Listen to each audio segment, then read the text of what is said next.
a continuar con la segunda de las conferencias previstas para hoy, que lleva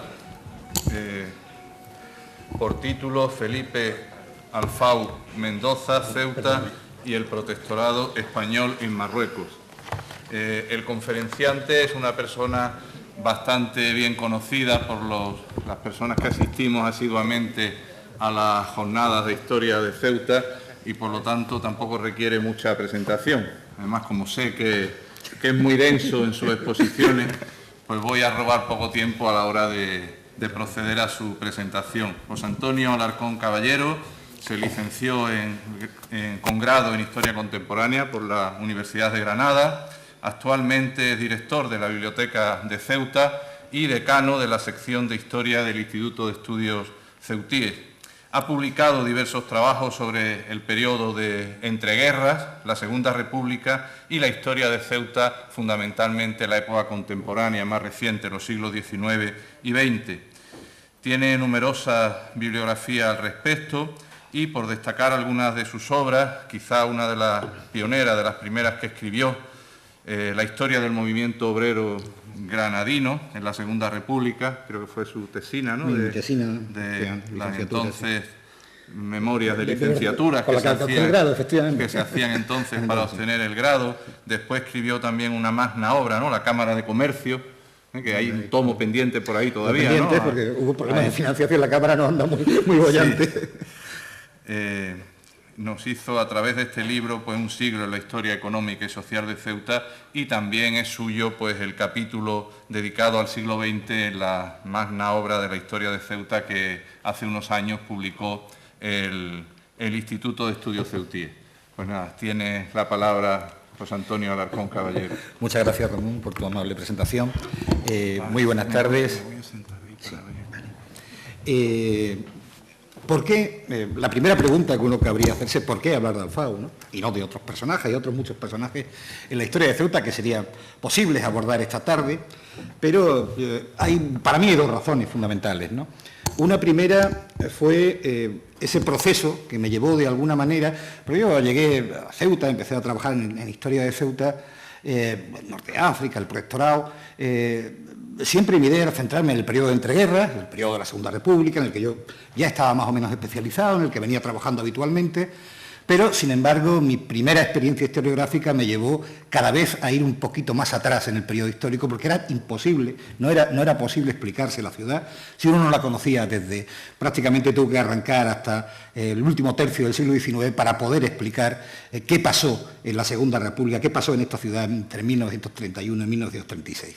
Esto me llevó a estudiar cada vez, como digo, periodos más lejanos de la historia de la ciudad, y hubo un periodo que me cautivó, que fue el que yo he llamado, en una conferencia que he repetido en varias ocasiones, en varios lugares, he llamado Ceuta del presidio, de la fortaleza y el presidio a la ciudad burguesa, ¿no?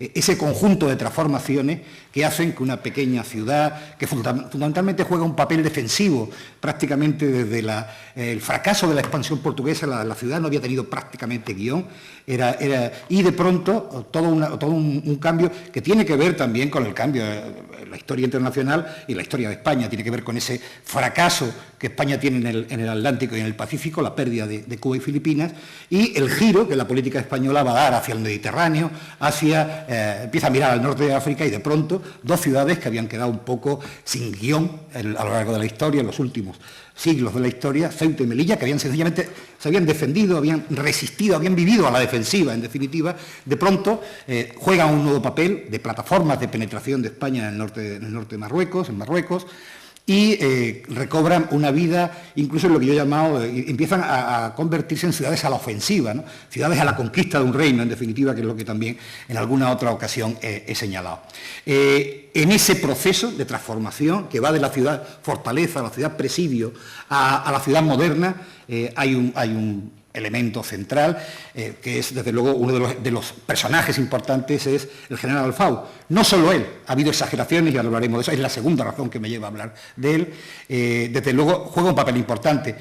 Esa transformación es un proceso que empieza primero con la derrota en Cuba y Filipinas, que probablemente si no esa orientación de la política española hacia el Mediterráneo no se hubiera dado, o se hubiera dado con posterioridad, y después lo es también porque La verdad es que me acabo de perder, cosa que no me suele suceder, pero bueno, les decía que en definitiva esa es una de las razones que me lleva a decir, ese papel, lo decía, es decir, que Alfau no es fundamentalmente el elemento central, sino que forma parte de un proceso que es muy anterior y que podemos datar perfectamente con la llegada de Alfonso XIII en 1904, cuando desembarca por primera vez en Ceuta, y ya hay claramente una visión de una visión africanista que se va a confirmar en 1906, que es el espaldarazo definitivo, la conferencia de Algeciras, y a partir de ese momento arranca todo ese proceso de transformaciones. Bien, dicho esto, la otra segunda razón es que precisamente ese papel que Alfau juega, hay un historiador ceutí, Cándido Lería, intelectual, conservador, de gran importancia, que nos va a hablar de ese papel, lo han hecho otros también, Antonio Martín de la Escalera, del que ayer se hablaba, Alberto Baeza, en su libro sobre el presidio de Ceuta, ¿no? Hay una verdadera geografía sobre la figura de Alfau, ¿no? Y esta sí me llamó la atención desde pequeño. Una de las primeras cosas que yo leí de historia de Ceuta siendo muy joven, en un librito, que entonces no había muchas cosas disponibles, gracias a Dios el trabajo de estos años del instituto y de un conjunto de historiadores ha permitido que tengamos una bibliografía mucho más amplia, mucho más... Pero entonces teníamos apenas el pequeño librito de García Cosío, y entonces en aquel librito por primera vez leí aquella imagen de Alfau que derribaba murallas, que abría puertas, que descorría cerrojos, una imagen geográfica, ¿no?, que me llamó poderosamente la atención y que fui a la fuente. Realmente esa imagen corresponde a un artículo de Cándido Lería del año 1927 que se publicó en el libro de Ceuta que el Centro de Hijos de Ceuta realizó en aquel momento y luego también se reproduciría en la revista África. Y no me... necesito leerles a ustedes qué decía Cándido Lería, ¿no?, para intentar explicar. Cándido Lería venía a decir en un momento dado ¿qué aguardaban en aquellos tiempos tal colmados de desesperanza? Se refiere a Ceuta. Con la vista fija en el porvenir y el oído atento, esperaban que llegase su hora. Y esta sonó cuando fue nombrado comandante general de Ceuta el excelentísimo señor don Felipe Alfau Mendoza. Había llegado la hora de la población civil de Ceuta. Alfau, nuevo Moisés, fue el hombre providencial llamado a rescatarla del cautiverio de Egipto. Descorrió cerrojos, abrió puertas, derribó intangibles murallas, enrasó y adoquinó anacrónicos caminos de ronda, urbanizó muladares, persiguió barracas, vivificó obras del puerto, trajo la jurisdicción civil, oxigenó en una palabra el ambiente enrarecido, pero sobre todo y ante todo expulsó al presidio y a continuación nos trajo el agua de Benzú, como dándonos a entender que no bastaba con la expulsión para que Ceuta lograse el rango de ciudad honorable, sino que era necesidad lavarla, fregarla, baldearla, inundarla, de ser preciso con tal de que no quedase ningún rastro, ningún resabio, ninguna suciedad del presidio. Agua corriente por todas partes, por las calles, por las conciencias, todo ello era un programa de gestión municipal. Pues bien, toda esa admirable obra de redención, de salvación, de renovación de un gran pueblo que perecía, la hizo Alfau. Y este rasgo es tanto más admirable cuanto que pinta mejor el valor positivo de un hombre sin grandes frases, sin gestos teatrales, sin relumbrones, sin golpes de bombo, como si no le diese importancia, sencillamente vestido de chaqué y con un sombrero flexible, de anchas alas como un pastor protestante. Fue genial en todo, hasta en hacer muchas cosas sin cacarearlas antes. ¿Cómo es que Ceuta aún no le ha levantado una estatua para que su figura austera pueda ser perpetuada ante los ojos de las generaciones futuras y sepan cómo era, quién fue su redentor, qué es lo menos que se puede pedir? Bien, el artículo sigue, como ven, todo laboratorio, geográfico, de pronto uno en su juventud veía a Alfau como un enorme personaje con este caudal de geografía que Cándido Lería derrama sobre la personalidad de Alfau, ¿no? Yo quiero rebajar ese tono, el tono que Cándido Lería empleó en su momento, y creo que efectivamente Alfau fue una personalidad importante que marca el gozne quizás de esos tiempos de cambio entre esa vieja ciudad, presidio y fortaleza, y la nueva ciudad moderna, burguesa que van a hacer. Pero estoy convencido que eso no es fruto solo de la labor de un hombre, no es solo fruto de esa enorme personalidad de Alfau, sino que es el conjunto de un proceso en el que a Alfau le toca rematar o marcar un poco el tiempo de cambio, el nuevo tiempo, ¿no?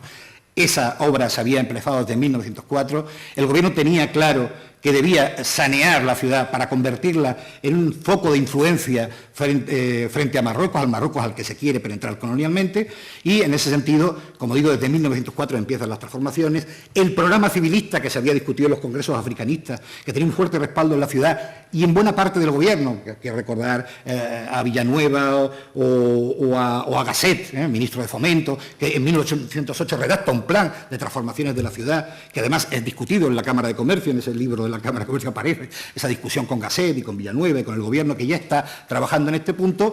Empieza desde esa época, tanto con el comandante general Fernández Bernal, como luego con Álvarez de Sotomayor, o más adelante con un hombre que también es importante, como José García Aldave, pues empieza ese programa de transformaciones. Alfau va a poner un punto de transformación, o va a poner la guinda a ese proceso de transformaciones, pero desde luego no es ese ser providencial que por su sola personalidad, por su solo ingenio, transformó la ciudad, ¿no?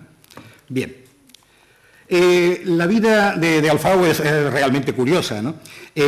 Como ustedes saben, su origen es dominicano, él es nacido en la República Dominicana, es descendiente de un inmigrante español, Julián Alfau Cepeda, que es su bisabuelo. Este bisabuelo suyo, que es oscense, nace en Huesca, se traslada con su padre, Francisco Alfau, a América, en concreto a Venezuela, en el siglo XVIII, mediados del siglo XVIII, y a partir de ahí, una vez que va a ir a Puerto Rico más tarde y luego terminará definitivamente en 1804 residiendo en la Española, o en la isla de Santo Domingo, en la República Dominicana, donde termina siendo un importante propietario, sobre todo, tenía algún negocio más, pero sobre todo de la tala forestal, de la industria maderera. Su abuelo, que además defiende una familia ilustre venezolana, ese Páez, esa mujer Páez con la que se casa canaria, ella es prima hermana del que fue presidente de Venezuela, el general Páez. Como digo, emigra a Santo Domingo y va a casar Julián, su abuelo, con María del Carmen Bustamante. María del Carmen Bustamante va a tener una serie de hijos, son bastantes hijos, pero hay dos que yo quisiera destacar básicamente. Uno es Felipe Vinicio Alfau Bustamante, padre de nuestro biografiado, de don Felipe, y Antonio Alfau Bustamante, que es el hermano. Ambos son militares, son personajes muy importantes de la burguesía dominicana, son independentistas, son héroes de la independencia contra Haití en 1844. A partir de ahí se alían fundamentalmente con Pedro Santana. No les puedo contar la historia dominicana, va a ser muy rápido la referencia. Son aliados de Pedro Santana y con él van a ocupar las más altas magistraturas del país. Los dos van a llegar a vicepresidentes de la República Dominicana. En el caso, por ejemplo, de su tío, Alfau Bustamante fue el militar probablemente más importante después de Santana, o junto con Santana, de la República Dominicana, y ejerció bastantes ministerios, fue vicepresidente en 2 ocasiones, y forman parte de ese grupo de, sabéis que en el momento de la fase de independencia, la falta de una victoria definitiva contra Haití, que sigue asaetando a los independentistas dominicanos de la otra parte de la isla, hace que busquen un aliado. Fundamentalmente, algunos ven a Francia como el aliado fundamental, otros ven a Estados Unidos, otros ven a España, ¿no? Los Alfau son firmes partidarios del protectorado español, que termina al final siendo una anexión, y pues van a militar en ese bando proespañolista. De hecho, el padre de don Felipe, Felipe Vinicio, es el hombre encargado de ir a España a negociar con O'Donnell, que es entonces el presidente del Consejo de Ministros, la Unión Liberal, y con Isabel II, la anexión de Santo Domingo a España. Y efectivamente así también lo hacen, negocian con Francisco Serrano, que en aquel momento es el capitán general en Cuba, y efectivamente pues se va a decidir la anexión, y desde ese momento los dos pasan a ser mariscales de campo del ejército español. De hecho, Felipe Vinicio no va a estar en la guerra dominicana, porque está en Cuba en aquel momento, pero sí Antonio Abad, que va a ser uno de los grandes generales de esa guerra, en la que precisamente se hace militar nuestro biografiado, ¿no? La guerra de Santo Domingo. Bien. Felipe Alfau nace el 25 de septiembre Y tienen dos fechas ahí, 1845 y 1848, les voy a explicar por qué. En todas las webs genealógicas, que son las que he podido consultar, espero poder viajar a la República Dominicana y terminar la investigación, pero de momento, y he consultado bastantes, todas coinciden en dar como fecha 1845. Sin embargo, la hoja de servicios de don Felipe Alfau en el Ejército Español figura la de 1848, que es la que él da al ingresar en el Ejército Español. Yo creo que es más fiable la de 1845. Creo que Felipe Alfau ingresa tarde, tiene ya 19 años, que era una edad para aquella época tardía para el ingreso en el ejército, y eso probablemente hubiera cortado su carrera militar. Así lo pensamos. Quien ingresaba con 19 o 20 años difícilmente llegaba al generalato, ¿no? Yo creo que de alguna manera hay un primer, creo que se quita 3 años y que en su hoja de servicios no figura la que realmente es su fecha de nacimiento en 1845. Es bautizado en esa catedral que ven ahí, porque, como digo, sus padres son miembros de la alta burguesía, de la clase gobernante, y lo va a bautizar nada más y nada menos que el obispo que ven abajo, Tomás Portes Infante, que es el gran prelado de la Iglesia Dominicana durante muchísimos años, es un alto prelado dominicano, y eso demuestra el nivel que su familia tiene en la República Dominicana.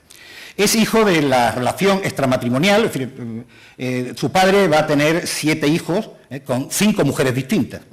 No se extrañen, en Santo Domingo era bastante corriente, los hijos vivían juntos, uno tenía o había tenido varias. En concreto, el padre de Alfau tiene 3 relaciones extramatrimoniales previas, María de los Reyes Casado, la madre de Felipe Alfau, que es Rosa Josefa Mendoza Pineda, y Apolonia Beltrán, con las que va a tener hijos con ellas, y luego va a tener un matrimonio, un prematrimonio realmente legal, que es con Carmen Baral, María del Carmen Baral, que es realmente con la mujer con la que realmente se casa, y tiene 2 hijos, digamos, dentro del matrimonio, y incluso va a tener después un hijo posterior en España, probablemente en una relación bígama, no probablemente, hay un historiador dominicano que lo ha demostrado fehacientemente, que es Francisco María de las Heras y Borrero, que ha demostrado cómo realmente la señora Baral estaba viva todavía, residía en Bilbao y murió con posterioridad a la muerte de Felipe Alfau. Por lo tanto, el segundo matrimonio con María Lalauri, que se llama la segunda mujer ya en España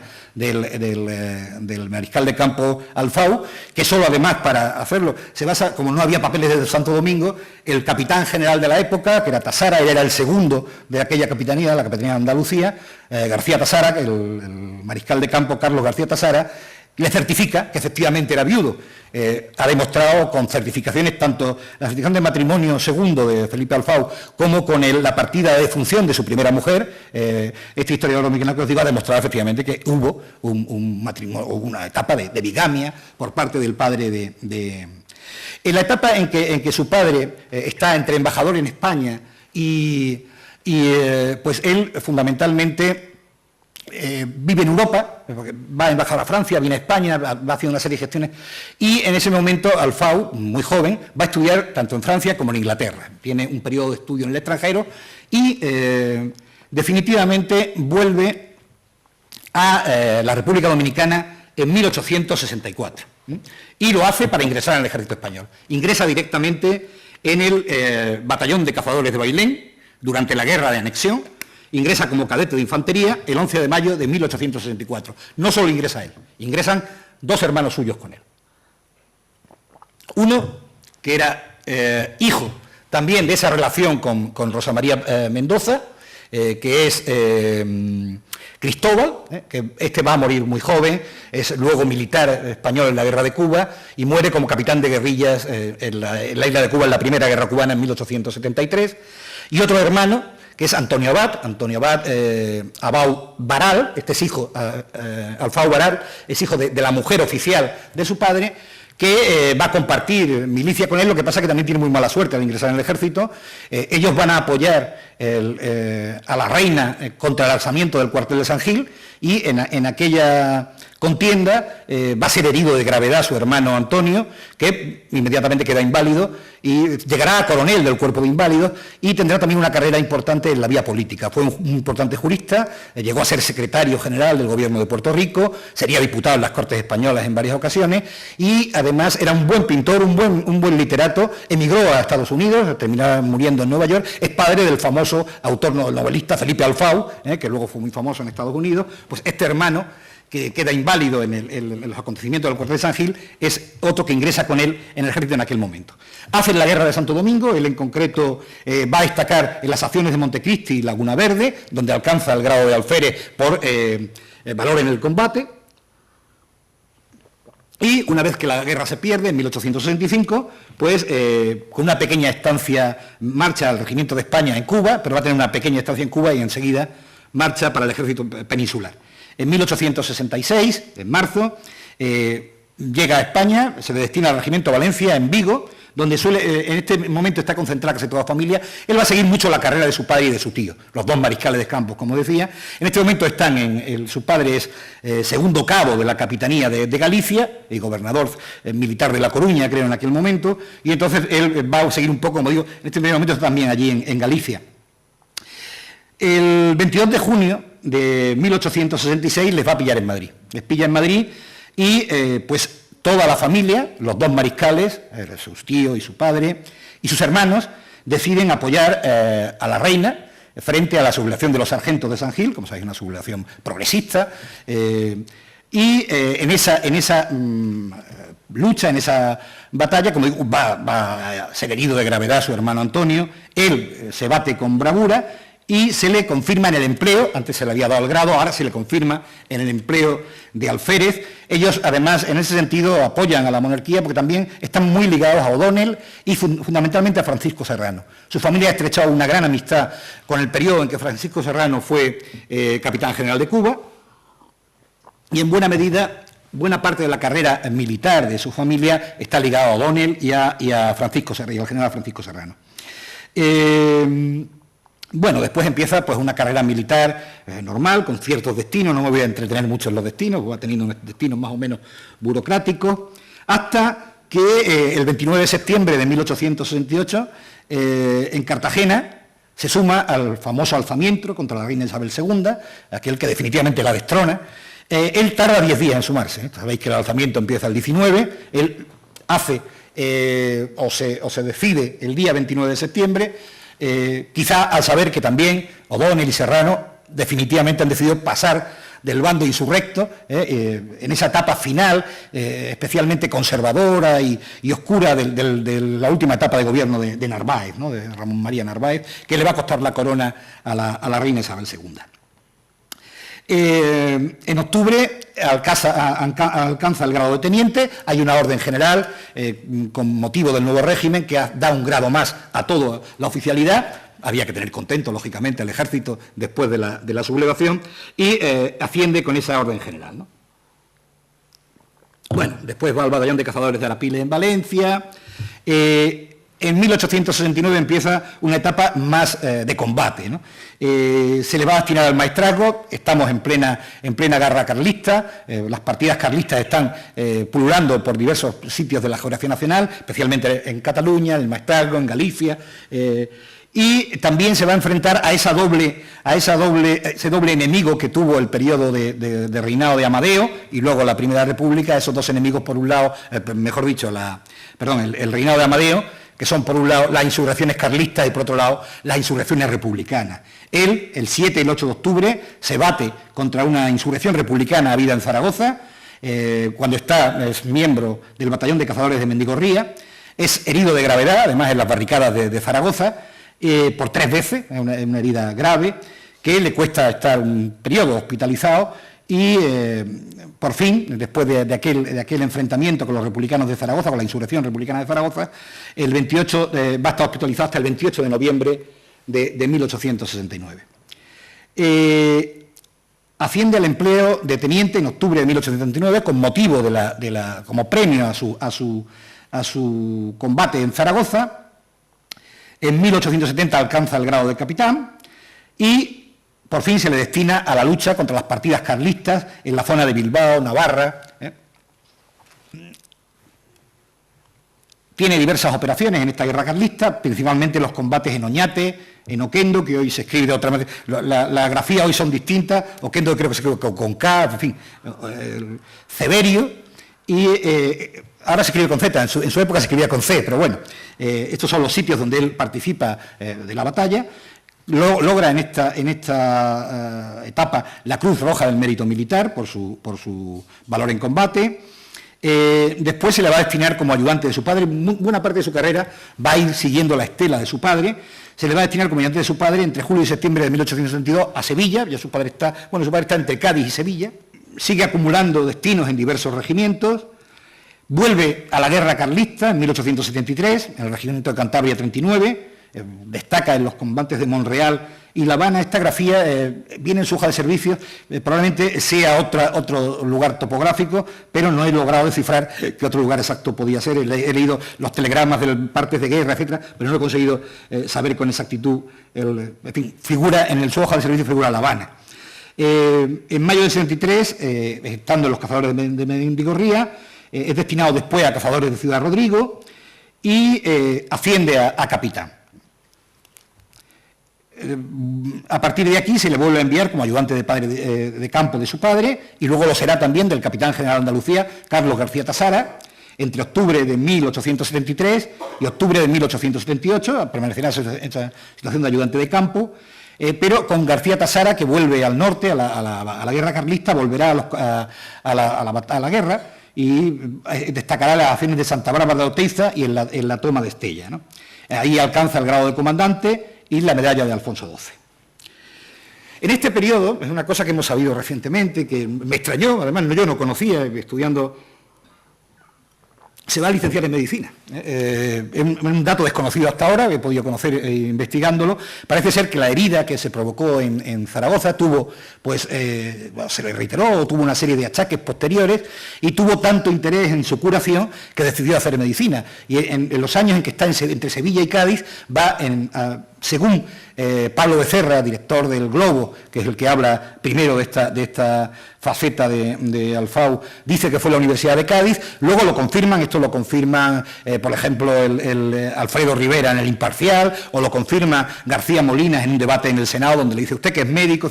Esta referencia, desde luego buscaré, no he tenido todavía ocasión, pero buscaré su expediente académico, bien en Cádiz o quizá en Sevilla, pero lograremos encontrar su expediente académico. Lo que sí es seguro, confirmado por diversas fuentes, que efectivamente se licenció en Medicina también.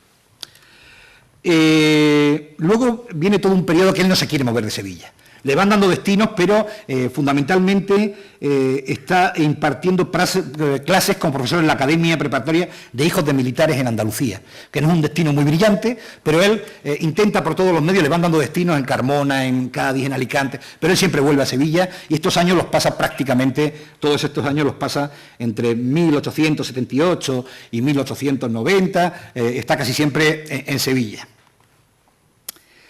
Todos estos son los destinos que va teniendo, pero en realidad no los llega a cubrir, muchos de ellos. Sencillamente continúa con permiso del Ministerio en Sevilla. No se mueve, como digo, de Sevilla, de la academia donde está dando clase. Asciende al empleo de comandante en 1885 y aquí sí hay una etapa interesante de su vida y uno de los factores que va a hacer que se fijen en él a la hora de la Comandancia General de Ceuta y de la Alta Comisaría. Él es destinado un pequeño tiempo a Vitoria, donde actúa como en el regimiento de cazadores de Barbastro, da un poco, se va a publicar y por no seguir repitiendo regimientos, y allí es profesor de la Academia Oficiales de ese regimiento y además jefe del DETAL, ¿no? Pero entre octubre de 1886 y abril de 1887 hace un primer viaje a Francia y a Argelia. Él, desde entonces, va a viajar constantemente a Argelia. Primero, tiene familia en Argelia, su hermana Altagracia se ha casado con un francés en Santo Domingo, el señor Hue, el Mr. Hue, que vive en Argelia, vive en varios sitios, en Constantina, en Medea, en Orán, en Argel, luego vivirán en Casablanca, y él, en un principio va a visitar a su hermana y a partir de ahí empieza a especializarse, primero en lengua árabe, en cultura árabe, y también empieza a estudiar el ejército colonial francés, ¿no? Empieza a especializarse de alguna manera en esta suerte de conocimiento, tanto de la guerra colonial, del ejército colonial, como de las costumbres y la lengua árabe. Siempre que puede, en estos años, rápidamente consigue un permiso o una comisión de servicios y los pasa prácticamente entre 1890 y 1895, va a vivir en Argelia, prácticamente con muy pocos periodos en España. En ese momento, además, en 1893 accede al empleo de teniente coronel y va a casarse en esta etapa argelina con una francesa argelina, María Aristoy, de la que además no hay, de hecho el ministerio cuando Alfao muere y tienen que causar la pensión de la viuda, no logran encontrarle, no había pedido permiso para matrimonio al ministerio porque él se casa en Argelia y se casa en el consulado español de Argelia, su matrimonio está allí legalizado y de hecho cuando la pensión, porque el consulado en aquel momento, en el momento en que muere Alfao en el año 37, lo ocupan el bando republicano, al final el certificado que le vale es uno que hace el Ayuntamiento de Argel para atestiguar la boda de Alfao con María Aristoy, ¿no? Por fin, vuelto a España desde Argelia, después de esos 5 largos años en Argelia, el 27 de noviembre de 1895 va a ser destinado a Cuba, donde había, como hemos dicho antes, su hermano Cristóbal había muerto ya en acción de guerra en 1873. Allí va a mandar el batallón de cazadores expedicionario de Barcelona y se va a situar en una primera etapa en Yaguaramas, en la zona de Santa Clara. Va a operar en esa zona en un principio. Como jefe de columna en esta primera etapa va a asistir a 15 combates, entre febrero y agosto de 1896, lo cual le vale la Cruz del Mérito Militar. Después pasará al 3er batallón del regimiento de María Cristina, en Matanzas, en la zona de Matanzas, en septiembre, y hasta el 5 de octubre de 1897 asiste como jefe de columna a 52 combates en la zona cubana. Es herido, tiene una herida de gravedad en la loma del Riscadero, evacuado a Matanzas el 5 de octubre de 1897. Por ello va a obtener la Cruz Roja de Mérito Militar pensionada y el empleo de coronel el 25 de noviembre de 1897. Se incorpora en enero de 1898 como comandante militar de la plaza de Placetas en Cuba.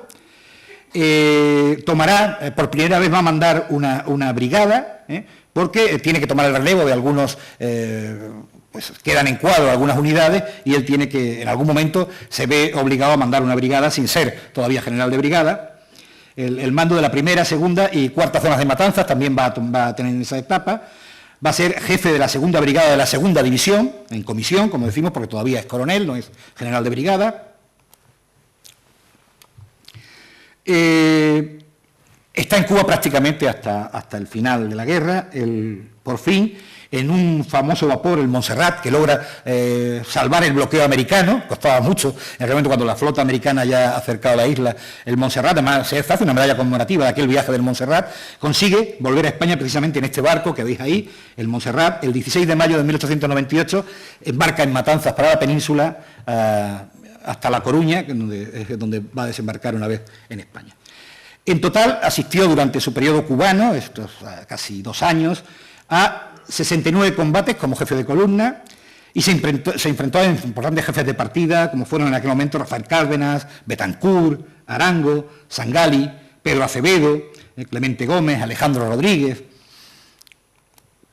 Bien, en cuanto vuelve a España va a pasar otra temporada en Argelia y después se le da el mando de un regimiento en 1900, el San Fernando 11 en Madrid, veis abajo el acuartelamiento. Va a ser durante algún tiempo jefe accidental de la 2ª Brigada de la 1ª División, gobernador militar del cantón de Leganés, y también tiene un destino en otra brigada en Lugo. Luego es presidente en 1905 de la Comisión de Reclutamiento de Madrid y a partir de septiembre de 1905 va a estar en el Ministerio de la Guerra. Veis algunos de los ministros que en ese momento pasan como 7 u 8 ministros, no están todos, porque falta Loño, por ejemplo, o falta López Domínguez, que también fue ministro en ese periodo. En el periodo en que él está en el Ministerio de la Guerra, pues tenéis a Luque, tenéis a Beyler, está Primo de Rivera, Fernando Primo de Rivera, que son algunos de los ministros que él conoce en el tiempo que trabaja en el Ministerio de la Guerra. Por lo tanto, conoce a todo el alto mando, conoce a los más importantes cargos del ejército español de la época, porque va a trabajar con ellos en el Ministerio entre 1905 y 1908. En mayo de 1906 empieza su relación con el rey. Esta va a ser una constante de su vida a partir de ahora. A partir de ese momento, todos los años el rey recibe a Alfao, lo suele llevar como militar de cabecera cuando va a San Sebastián en verano, podemos seguirlo hasta los años 30, prácticamente esa relación con el rey es bastante constante, es un militar palatino en ese sentido, y precisamente la relación empieza en el momento de la boda de Alfonso XIII, cuando se le ordena ser o estar a las órdenes de don Fernando de Baviera. Como sabéis, se casó con una de las hermanas de Alfonso XIII, ¿no? Este príncipe prusiano, que luego sería también militar español, participaría precisamente en la guerra de África. Está en el ministerio prácticamente hasta su ascenso a general de brigada el 9 de enero de 1908. Tiene algún destino burocrático una vez que asciende a general, como es el mando de la segunda brigada de la 14 División, es gobernador militar de Vigo, pero enseguida va a ser llamado para ir con la que fue la división de cazadores. Sabéis que sucede el desastre del Barranco del Lobo en 1909, la guerra de Melilla, y hay que reforzar la posición de Melilla, y en ese momento se crea una división de cazadores que va a estar al mando del general Tobar, que lo veis ahí en la fotografía, y al FAU se le da el mando de la primera brigada de cazadores de esa división, y va a tener una destacada actuación en la guerra de Melilla. Entre agosto y septiembre se dedica a la dirección de convoyes a la segunda caseta. La segunda caseta era una posición fortificada, fue muy importante. Recuerdo también cuando hablábamos de Beigbeder, allí Beigbeder tiene sus primeros ascensos en las acciones de la segunda caseta, y él va a destacar muy especialmente las operaciones de Benisicár, en la toma de Yabel, de Taurit y de Idún entre el 20 y el 25 de septiembre de 1909, va a operar en toda la zona de Tres Forcas, va a estar en la toma de Nador, en la toma de Celuán, en los combates del Soco de Yemí, de Beni Buifrar. Todo esto le va a suponer luego méritos para medallas y para el ascenso, y va a escribir también en el combate de Ulat Setut, y a partir del 1 de noviembre se le encarga la custodia de Celuán y el trabajo político en la zona de Tres Forcas. Él, con su conocimiento de la cultura árabe, de la lengua, es un factor importante de atracción política de las cabilas, y a este trabajo va a dedicar una buena parte. Esto lo cuenta muy bien Fernando Íñiguez, que es un ingeniero militar, que luego va a venir a Ceuta con él, que trabaja con él en Tres Forcas, y nos cuenta la dedicación, primero al saneamiento de la alcazaba de Celuán, que era un verdadero detrito en aquella época, y después al trabajo político entre las cabilas, que es muy destacado por este testimonio que Fernando Íñiguez hace en un libro que se llama En tierras de Marruecos. Participa en diciembre en los combates del Yemis, en los nuevos combates del Yemis de Beni Buifrur, y va a permanecer en Celuat hasta el 3 de enero, que regresa a Melilla, y por fin el 16 se le reenvía a la península. Es premiado con la Gran Cruz Roja Pensionada del Mérito Militar, y la Gran Cruz de María Cristina y la Medalla de Melilla. Son las tres condecoraciones que obtiene por su participación en la guerra de Melilla. Este es su primer, quitando las temporadas en Argelia, este es su primer contacto con África, o con el África española, en definitiva, pero a partir de ahí, buena parte de la carrera en los próximos años va a estar ligado al norte de África, primero a Melilla, después a Ceuta y a Tetuán.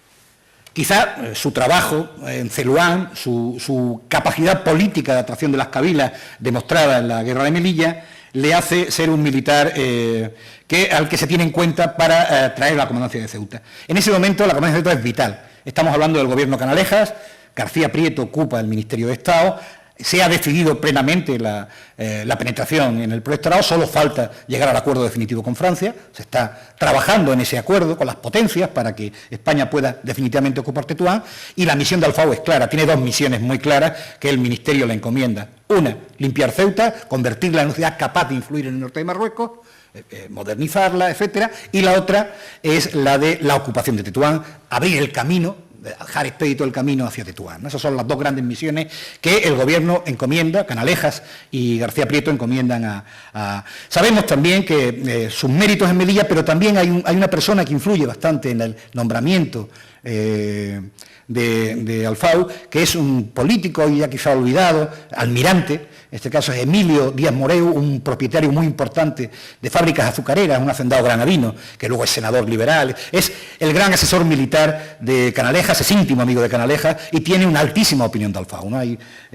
Aparecen sus opiniones, por ejemplo, las publica Larios Medrano en algún artículo del Heraldo de Madrid, la gran opinión que Emilio Díaz Moreu, este almirante, tenía de la trayectoria militar de Alfau, ¿no?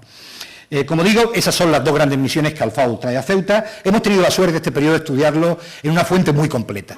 Después de, con paciencia y buscando en el Archivo General de la Administración, se encuentra, logré encontrar todos los papeles, todas las comunicaciones que Alfau dirige a García Prieto entre 1910 y prácticamente enero de 1913. Es prácticamente una comunicación diaria, hay cartas, hay telegramas, hay informes, en fin, hay una riquísima documentación a la que hemos podido acceder y conocer bastante en detalle, al menos su relación con Estado. También hemos tenido acceso a los documentos que hoy se encuentran en la Comandancia General, algunos del Ministerio de la Guerra, no solo su hoja de servicio, sino algunos de los telegramas que luego se cruzaron en las operaciones entre el ministro y Alfau, y esto es una conexión tener de esta etapa, que es la que pensamos más importante para nosotros de la carrera militar de Alfau, tener una visión bastante más completa. Él tomará posesión en Ceuta el 21 de septiembre de 1910 y, como digo, esas son sus dos misiones fundamentales.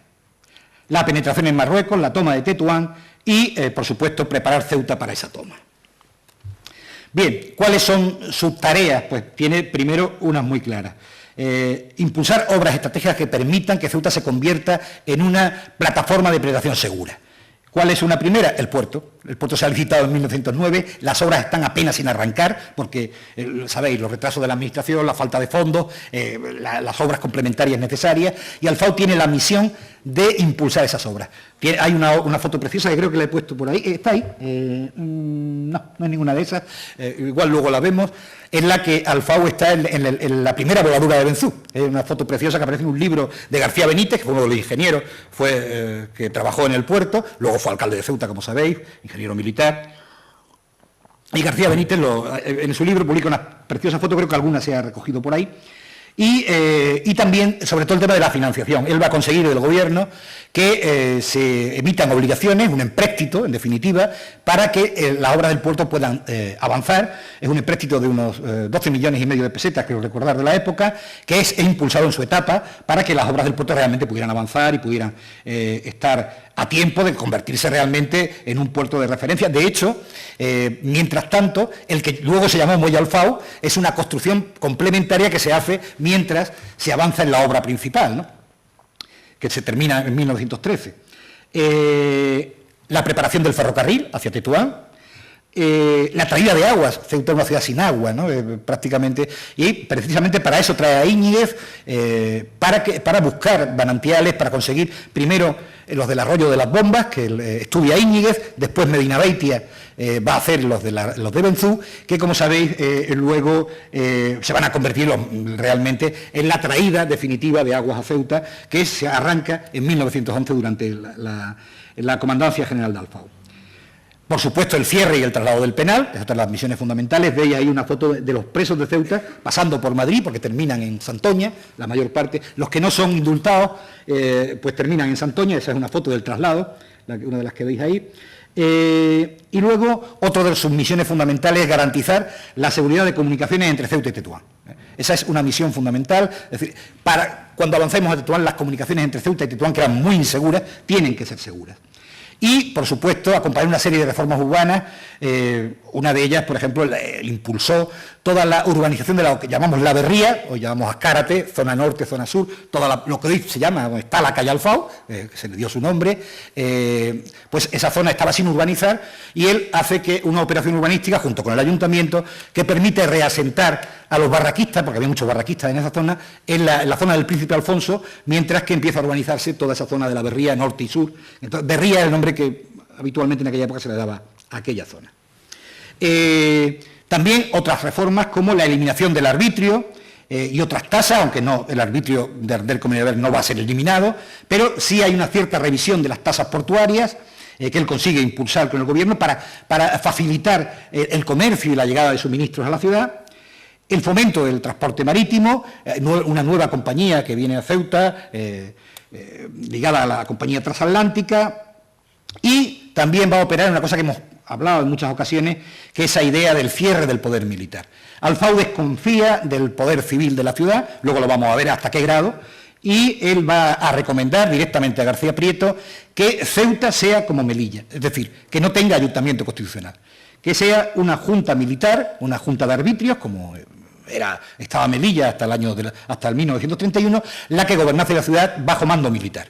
Esto no lo va a conseguir, aunque él lo recomienda reiteradamente porque no confía en absoluto en la burguesía ceutí del momento, que regenta el ayuntamiento, y por eso él reclama todas las competencias gubernativas para el alto comisario y para el comandante general en aquel momento. Precisamente él le va a decir a García Prieto en esas comunicaciones que hemos podido leer, que nombre alcalde a Baldomero Blon. De hecho, el alcalde, sabéis que en aquella época se nombraba por Real Orden, es Baldomero Blon, por influencia de Alfau, quien va a ser nombrado alcalde de la ciudad, y lo hace porque, aunque es una persona débil, es la única persona honrada que dice ha encontrado en la Ceuta de 1911, exactamente.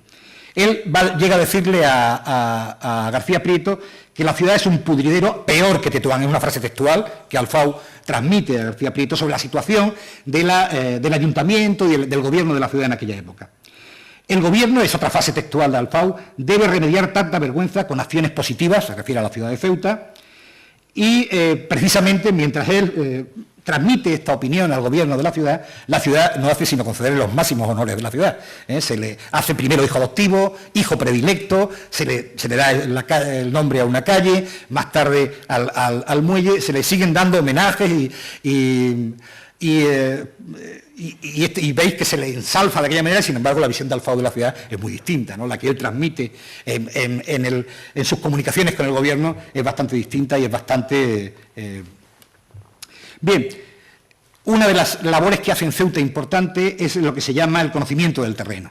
Él se dedica durante esos años a inspeccionar todo el terreno, desde Ceuta a Melilla, prácticamente, con un grupo de militares importantes, va a ser todos militares importantes en la historia de España, que son los llamados cazadores de Alfau, ayudantes suyos, que él va reuniendo. En ese equipo están, los militares los conocen mejor probablemente, Ángel, el general, en aquel entonces era capitán, lógicamente, Ángel Rodríguez del Barrio. Está el hermano del general Castro Girona, de Alberto Castro Girona, Carlos Castro Girona, que moriría como teniente coronel en el año 21. Está también el general Alberto Castro Girona. Está Rafael Villegas, que siempre fue el ayudante de Alfau. Prácticamente toda su carrera hasta que Alfau se retira o pasa a la reserva, Villegas va a hacer la carrera junto a Alfau. Villegas y Rodríguez del Barrio serán dos de los más importantes generales de la conspiración del 36, aunque luego uno se arrepiente, otro termina fusilado en la Modelo, en el caso de Rafael Villegas. Rodríguez del Barrio se arrepiente y no llega pero son militares esenciales en el alzamiento de 1936 y que luego van a tener carreras muy brillantes. Este es el equipo que Alfau reúne en Ceuta. Y bueno, el otro es Moreno Calderón, Junta Técnica del Estado, que luego terminaría como capitán general sus días. Es decir, es un equipo de altísimo nivel, es el equipo que Alfau trae a Ceuta y que colabora con él, que trabaja en ese periodo. Estamos ante un periodo en el que él fundamentalmente se dedica a la negociación y atracción de notables marroquíes. Ellos tienen el imperativo del gobierno, un tanto ingenuo desde mi punto de vista, de penetrar pacíficamente, y dedican una parte muy grande de su tiempo a través de una red de informadores que va tejiendo en Tetuán, desde el propio cónsul López Ferrer, que aparece también en la fotografía, hasta el militar de ingenieros Fernández Osinaga, que vive en Tetuán, Andrés Fernández Osinaga, o por ejemplo el jefe del tabor indígena de Tetuán, Pablo Cogolludo.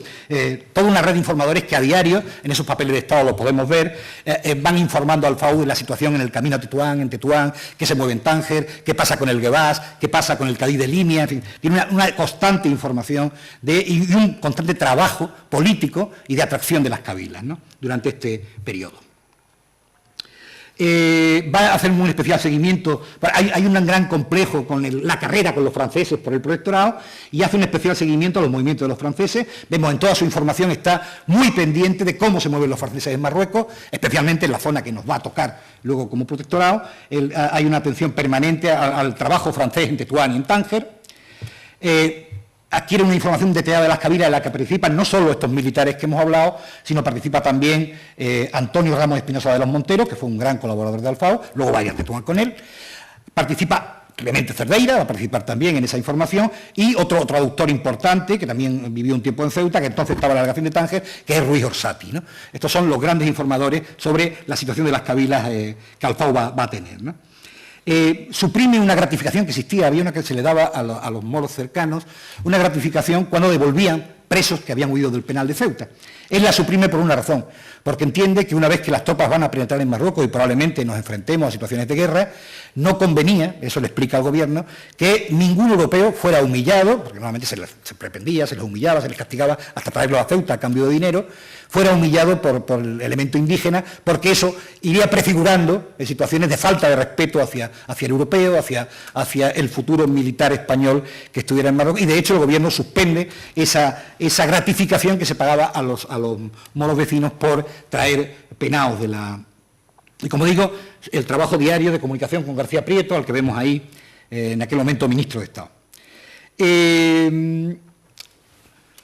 Durante un tiempo, García Prieto está jugando a favor de obra. No termina de avanzar hacia Tetuán porque no tiene la aquiescencia de las potencias, no ha firmado todavía el Tratado de noviembre de 1912 con Francia, pero siempre le insiste en que avance. ¿Y cómo le propone que avance? Pues que se haga eco de cualquier incidente que haya en el camino a Tetuán, que lo exagere, que dé publicidad, de manera que de eso legitime poco a poco el avance español hacia Tetuán, que va a ser un avance, como digo, muy poco a poco. Eso le vaya permitiendo a España ir justificando la intervención, ¿no? Se le da, a partir del acuerdo que se firma a finales de 1910 con Marruecos, la potestad de ir reclutando policías indígenas, y el 7 de mayo da un primer gran paso, la operación que le lleva a ocupar Fajama, Cuya Federico, Condesa, que es un primer paso a asegurar el camino a Tetuán. Vemos esas fases de esa operación, ahí abajo vemos apostados en Cuya Federico a las tropas y la torre de Montenegrón. El 22 de mayo por fin sigue avanzando poco a poco, con prudencia, toma de Negrón y Restinga. El 19 de junio el desfiladero de Montenegrón, y va poco a poco, como digo, avanzando hacia Medic, donde va a establecer un importante campamento, va a ser el centro de comunicaciones fundamental con Tetuán, donde además pueden desembarcar, puede llevar suministros en barco, etcétera, y sigue. Lo que pasa es que ese avance se para en 1912, se para por dos cuestiones. Una, el desembarco en Larache, se está peleando en Larache, cuando Silvestre desembarca en Larache frente a los problemas en esa zona. Y luego estamos también en plena guerra del Caire, por lo tanto no es conveniente tener tantas operaciones a la vez, y de alguna manera se le frena desde el gobierno para que ese avance sea más lento, más sigiloso, y el año 1912 es de poco avance, aunque él insiste constantemente al gobierno que está madura la toma de Tetuán, que sería conveniente ir a Tetuán. Él está muy influenciado en su política por Tomás Maestre. Tomás Maestre es un médico, senador, diputado, un político africanista de la época, que tiene un gran peso en los medios. De hecho, se desplaza a Ceuta en varias ocasiones a ver al FAU, a aconsejarle sobre la... Luego terminarán un poco enemistados a consecuencia de la política del FAU en Tetuán, pero en este primer momento tiene una gran influencia. Y hay otras dos personas que influencian mucho, están en Ceuta. En eso son Bonelli, el famoso explorador, que fue comisario regio en Río de Oro, este egregio explorador militar africanista, que está con él, entra en Tetuán con él, y el otro es nada más y nada menos que Juan Antonio Güell. Juan Antonio Güell, sabéis que es hijo de las dos grandes familias de la burguesía catalana, los Güell y los López, y el marqués de Comillas, dueño de la transatlántica, de ferrocarriles del norte, de tabacos de Filipinas, y con grandes intereses luego en Minas del Rey, ¿no? Güell es teniente en aquel momento en Ceuta, pero está siempre cerca de Alfau. De hecho, como digo, entra con él en Tetuán, junto a Bonelli, y son las personas que él tiene cercanas en Ceuta en aquel momento, con las que consulta y con las que trabaja habitualmente, ¿no? A partir del acuerdo de noviembre se impone la ocupación de Tetuán, ¿no?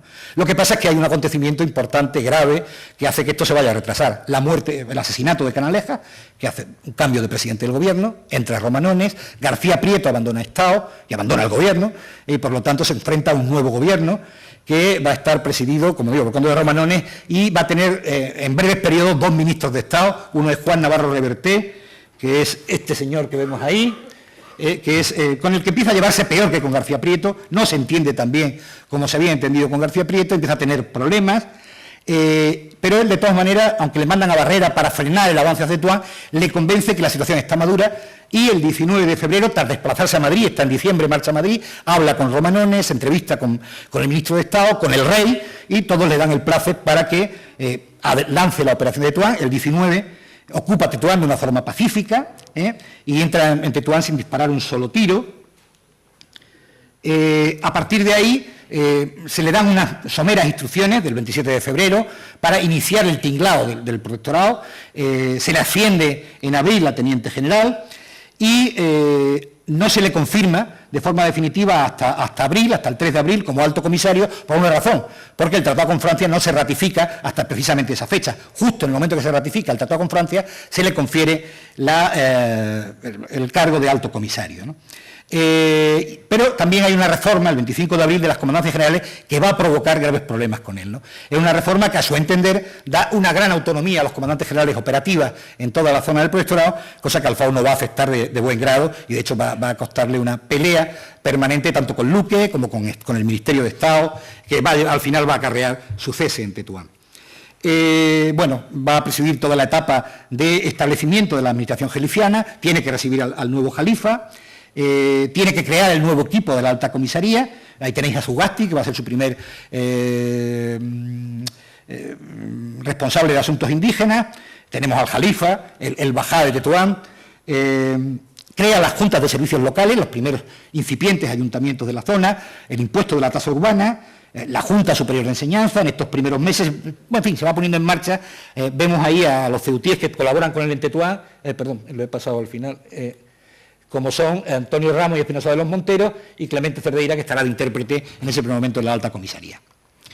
Su misión es, dictada por el gobierno, es la atracción pacífica y con el mínimo empleo de la fuerza de las cabilas de la zona. Que negocie con el rey Suni y al final esto no va a ser posible, fundamentalmente por la pelea entre Silvestre y el rey Suni. El rey Suni termina marchando a Finat, estableciendo la guerra, hace un infierno del camino a Ceuta de Tetuán, hay múltiples asaltos, hay muchos muertos en ese camino, en el mes de mayo especialmente.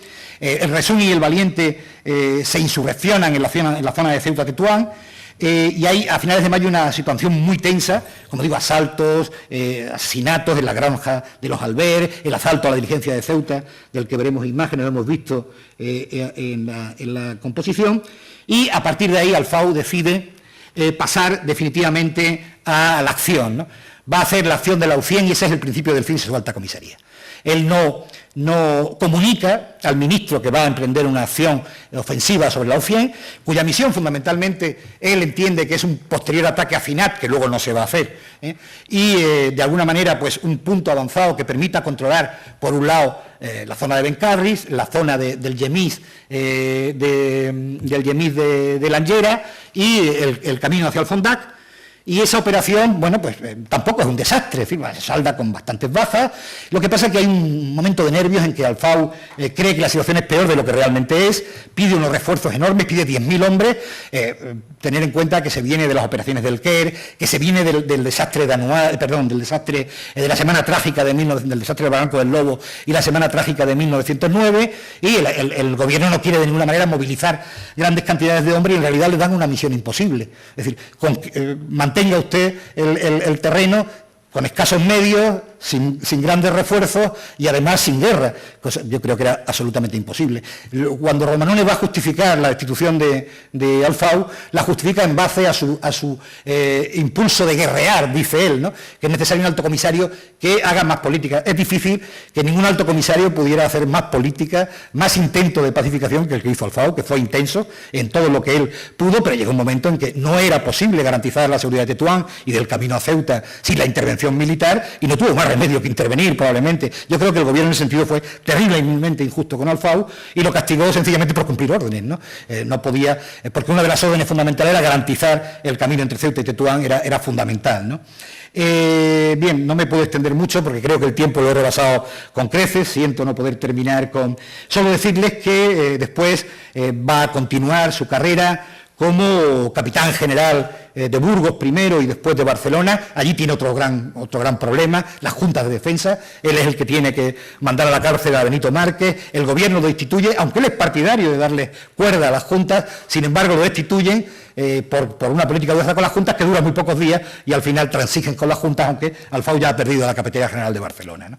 Después pasará a la política, será senador durante 2 legislaturas, senador del Partido Conservador, y, tendrá... la última etapa de su vida la va a vivir en esta zona, en la zona que él tanto quiso, entre Tetuán y Tánger. Sobre todo se sitúa en los últimos años, de los años 30, en Tánger. Muere su hija en 1935, tiene una hija con María Aristoy, María Alfao Aristoy, que muere en Madrid muy joven, en el año 35, decide definitivamente ubicarse en el protectorado. Como digo, vive en Tánger hasta julio del 36, justo en el momento del golpe de Estado, decide venir a Tetuán y ubicarse en Tetuán. Allí va a morir el día 26 de septiembre de 1937 a las 7 de la mañana como consecuencia de una hemorragia cerebral, y allí descansan sus restos mortales en el cementerio español de la ciudad. Siento no tener más tiempo, muchas gracias.